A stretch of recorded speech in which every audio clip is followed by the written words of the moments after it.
Hey everybody, Zack here at etrailer.com. Today we're taking a look at the Kuat NV 2.0 base on our 2015 Toyota 4Runner. The NV 2.0 base is by far my favorite bike rack. I borrow this one all the time, constantly throwing my bikes on this. My biggest thing that I like about it is just the look and how it functions. It is one of the smoothest operating bike racks that I've ever used. I really like the matte finish to it. This one's very similar to the NV 2.0. That's an excellent bike rack, basically the same thing, but it's a little more glossy. So that's going to come in gunmetal gray and a metallic black. Really nice bike racks. I just kind of like the subtle look to it. So on those, you're going to get a little bit different color here. I like the all black on that. It's just a personal preference. One thing it will not have compared to the NV 2.0 is a little dock stand here. If that's something you like, you want to be able to kind of tinker on your bike at the trailhead, but you like this finish, you can definitely pick up that and add that on. But for me, I don't really do a whole lot of tinkering at the trailhead. That's at home. So for me, this bike rack works out great.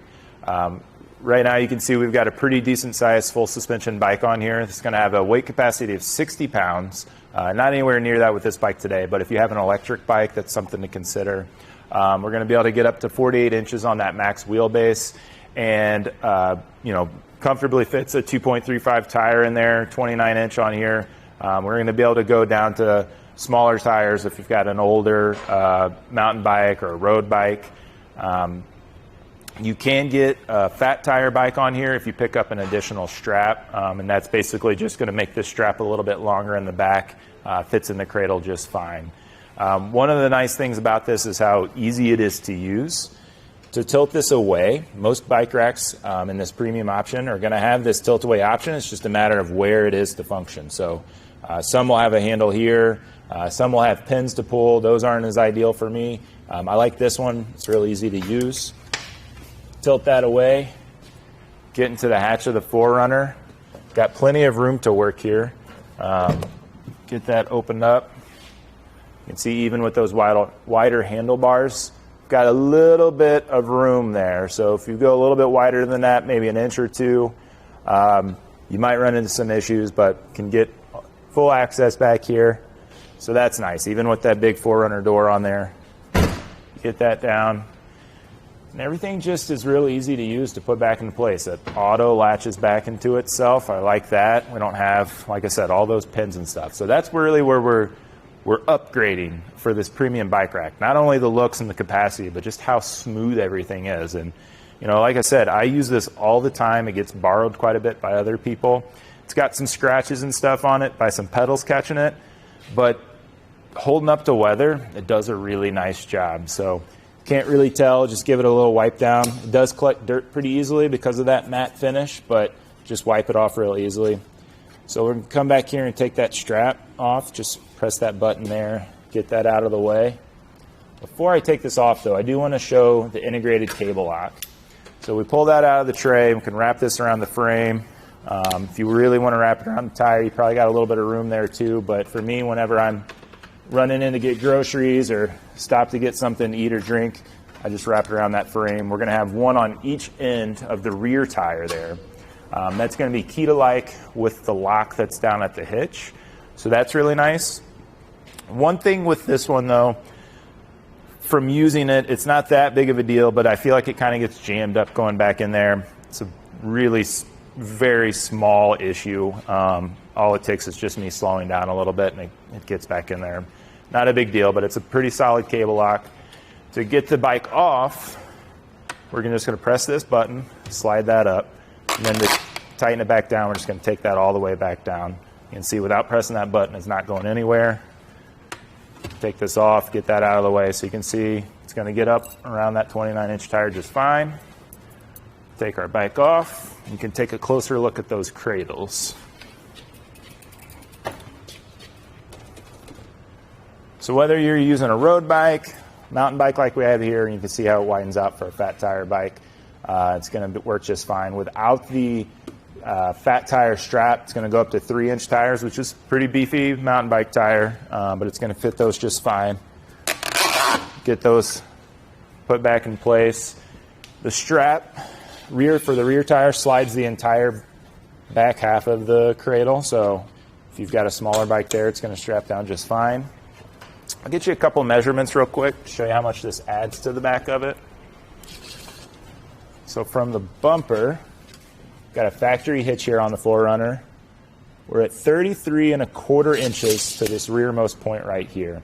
If you added on that dock stand, it's going to add a little bit more, but not by a whole lot, but something to keep in mind. Got plenty of room to get in here. Let's see if we can open the hatch.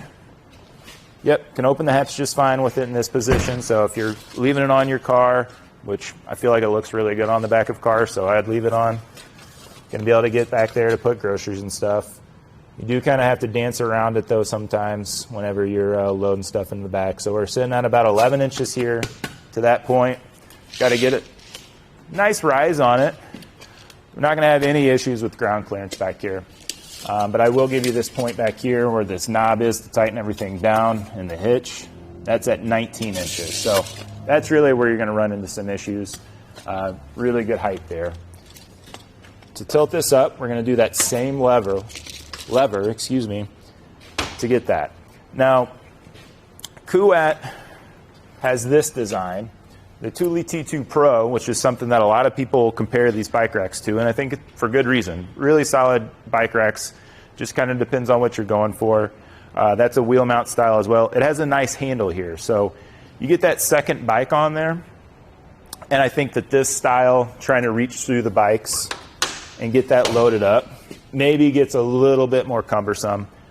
Not that big of a deal, but if that's something you're looking for, really when you start looking at the 4-bike options of these bike racks, that's when I think that handle in the rear comes in handy. But for me, with just carrying 1 bike or 2 bikes, I haven't found it to be that big of a hassle. I do like the foot plate on this. So I drive a RAV4, so I don't have to get as high on this. So you can get that there to get that down. If I have one hand on my bike, get this down and get everything ready. I don't have to lean my bike and worry about laying the bike on the ground. So that's one thing that I do like about it. 4Runner is a little bit higher, so you got to get your foot up there a little bit more. Get you a measurement here, because I think you're definitely going to want to keep this on your vehicle, because it is not a lightweight bike rack by any means. So we've got a lot of lightweight options if you're looking to take it off, if you're not using it all the time. We're sitting at about 19 inches to that point right there. Definitely not opening the hatch up anymore, but you can still get that glass access. Looking at about 7 3/4 of an inch on bumper to where those arms are. And that ground clearance isn't going to change from earlier. We can take a closer look down here at this shank. So this is a 2-inch only that we have on this one today, which is great for that factory 4Runner hitch. Comes with a pin and lock right there. You can see that the rubber piece that covers that lock has come off because it's gotten used so many times. Holds a nice tight grip in that hitch. It's a tool-free design, so you just spin this knob and you can see some of that play comes back in place. So whenever it comes time to take it out, you just loosen that up. Sometimes, excuse me, you will need to use a tool if you need to just get a little bit extra. So it's kind of a small area to get tightened down. Some people can do it just fine, others can't. So it does come with a little, kind of like an Allen key to get in there to get you a little bit more grip to get that tightened down. But provides a really nice tight grip in there. I think the bike rack still looks good. Like I said, I've used this one a lot. A little bit of the Kuat logo up here is the only real signs of wear and tear. Other than that, though, I think this is a bike rack that if you've got a nice bike, you don't want any frame contact, it's got a good weight capacity, it's really easy to use. This is definitely one of my favorite bike racks, probably my favorite bike rack that I've ever used, and I think you're going to be really happy with it. So if you're not a fan of the matte black, got that glossy look with the regular NV 2.0, that one is going to run a little bit more because it does come with that dock stand in it. But it's still a really good option for you. But that's going to do it for a look at the Kuat NV 2.0 base on our 2015 Toyota 4Runner.